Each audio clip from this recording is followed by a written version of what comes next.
I want to make a video today to focus on what we as Christians should stop doing. Now, this can mostly be in the context of talking about people, bringing people into the church, or really people who are seeking information. People who are going to online forums or TikTok, Reddit, wherever it may be, asking those first questions of, I want to be a Christian, what do I do? Or how do I start? Or anything like that. Now, it is important to note that there is a lot of context around this video, so please don't just, watch 5 minutes of it and then dismiss the rest of it. Please don't, take it out of context. There's a lot of context around all of it, kind of like when we're discussing the Bible. There's a lot of context involved in it, right? So if you can commit to sitting down and watching all of it, I believe that it'll make a lot of sense to you. Please don't, pull it apart or only stitch one part of it and then, cause issues with it. Context is important. So, with all that said, I know the first one I'm going to say here is going to immediately upset some people. And, it's not my goal is to upset people. My goal is, of course, to help and educate and bring people to God, but I think it needs to be said. We need to stop just telling people to read the Bible. And again, context here, I'm not saying don't tell people to read the Bible. Obviously, reading the Bible is very important. But when you have someone coming on to, again, Reddit, TikTok, YouTube, this is where people are looking for information now, right? People aren't just going down to the local library and checking out a Bible and, trying to find Christianity that way. They're not even going to the local churches. They're going online to these communities they may already have, or to these social medias where they already have a presence or take part in, and saying, hey, I'm interested in this, or hey, I want to do this. How do I get started? And many, many, many times when I am on these different places, these forums, people say, oh, well, just start reading the Bible. That's all you need to do to start being a Christian, to get into the faith, is just go read the Bible. And again, it is important to read the Bible, but I think that's terrible advice for someone who's trying to get into the faith, someone who's seeking and trying to understand. Because if you tell someone just go read the Bible, one, their next question is going to be, okay, which Bible? Because there are a lot of Bibles out there.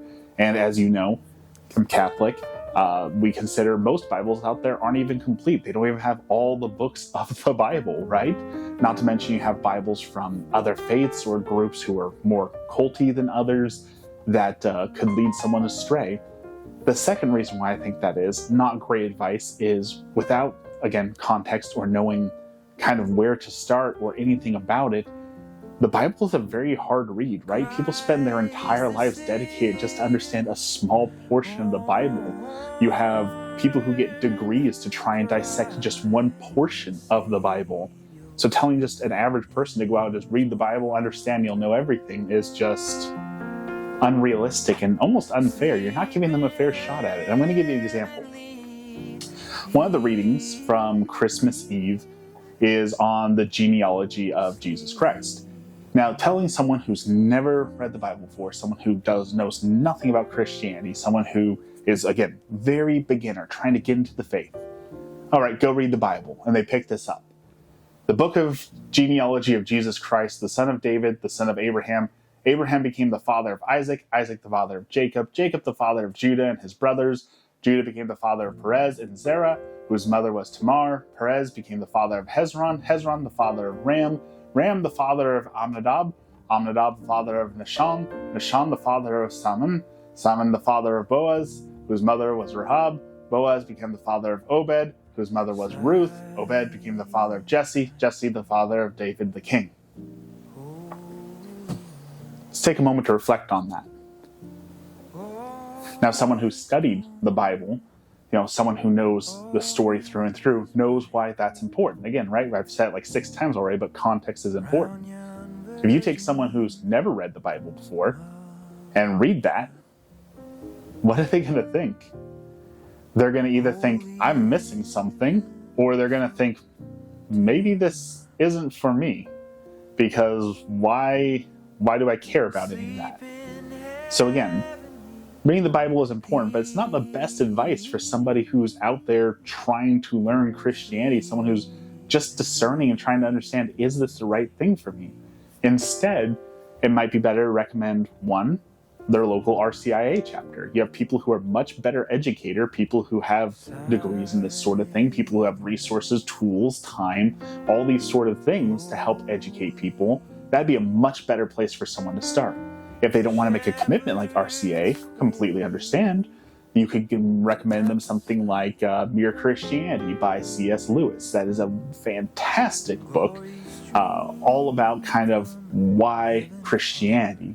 If they're discerning Catholicism, which hint, hint, he should be, perhaps Trent Horn, recommending something like Why We're Catholic, or even just listen to Catholic Answers and listen to these well-spoken apologists who really have a deep, fundamental understanding of the faith. Answer some of your questions, look at some of your questions, and help you to start understanding what it means to be Christian and what it means to have these questions and have those questions be answered. Just simply saying, go read the Bible, isn't going to help bring someone into the faith.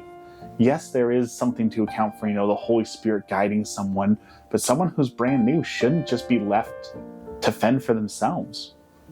When we see Christianity is shrinking, people are leaving at, quote, an alarming rate.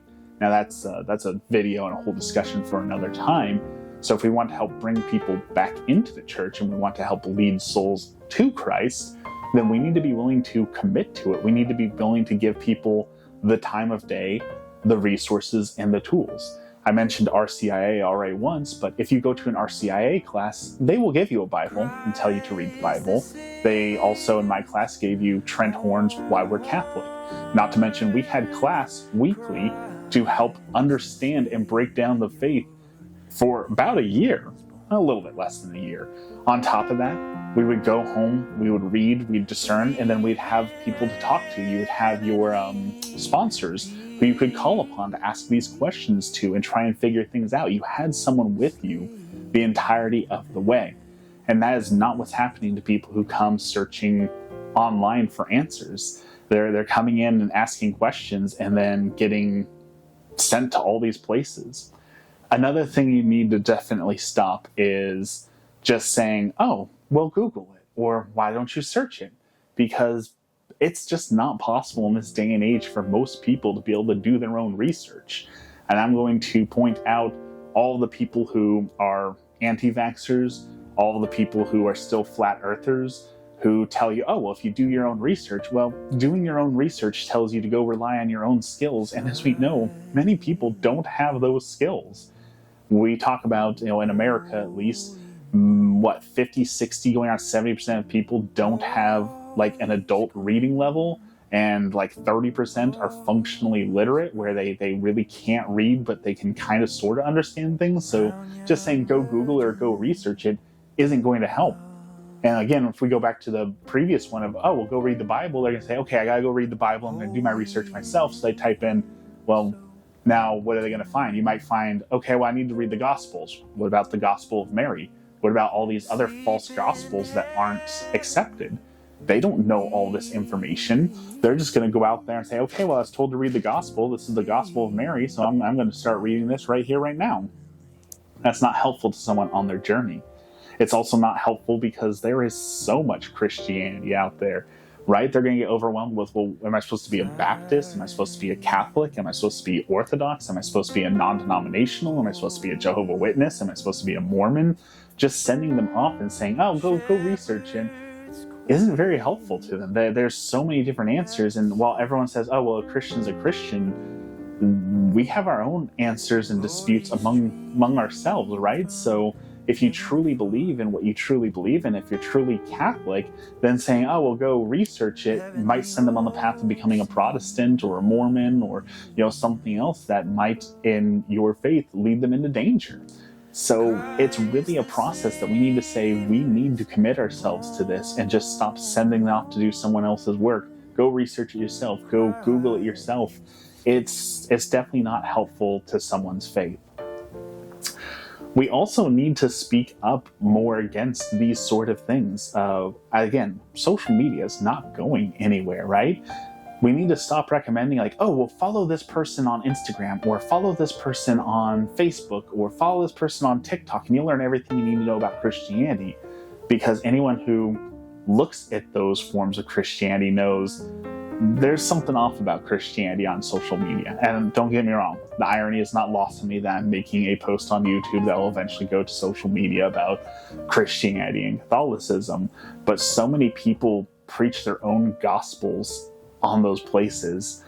They go out there for the views, for the likes, and I'm going to pray in public to all the different people, and I'm going to look how good of a person I am without teaching them any substance, or even worse, that like, oh, well, I know God's real because I feel God in my heart. I see this all the time, that people are like, oh, well, I know God's real because I feel God. I know God is love because I feel God, and God talks to me constantly. And then all these people come out of the woodwork and say, well, God doesn't talk to me. I don't feel anything warm and fuzzy. I don't feel this love of God. Am I not supposed to be a Christian?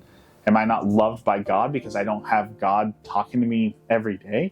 And if you follow some of these people on these social media, you will get stories day in and day out of, oh, I talk with Jesus over coffee, and then we go out to lunch together. Every night I'm talking to Jesus, and he tells me this, this, and this. This is my plan for you. This is what I want you to do. This is your calling. Most people don't have that. And when they see all these other people who claim to always have that, it's going to discourage them. It's going to destroy their faith, because they're going to say, oh, well, I guess this isn't for me because I don't hear God every single day. God didn't just tell me what the plan is. And all this fakeness that's on social media, all this fakeness that pops up on Reddit and TikTok, is helping to drive people away from the faith, because it's creating these crises of faith. Because, oh, I look at this person who I was told is a great Christian on TikTok, and they're just always happy. They never struggle. God's always talking to them. I don't have any of that, so I must not be meant to be a Christian. Those are the top 3 things we need to stop doing as Christians. We need to support our own, we need to help educate people, and we need to start educating on the dangers of social media and how Christianity and social media are creating this whole fake idolatry in God. And that's a video for another time. I just wanted to do a quick video on these 3 things. So if you've made it this far, thank you for sticking with me. Have a blessed day. As always, leave the comments down below if you have any questions about the faith or any topics you want to see covered. If you can like and subscribe, that always helps me very much as well. Thank you so much. Have a blessed day.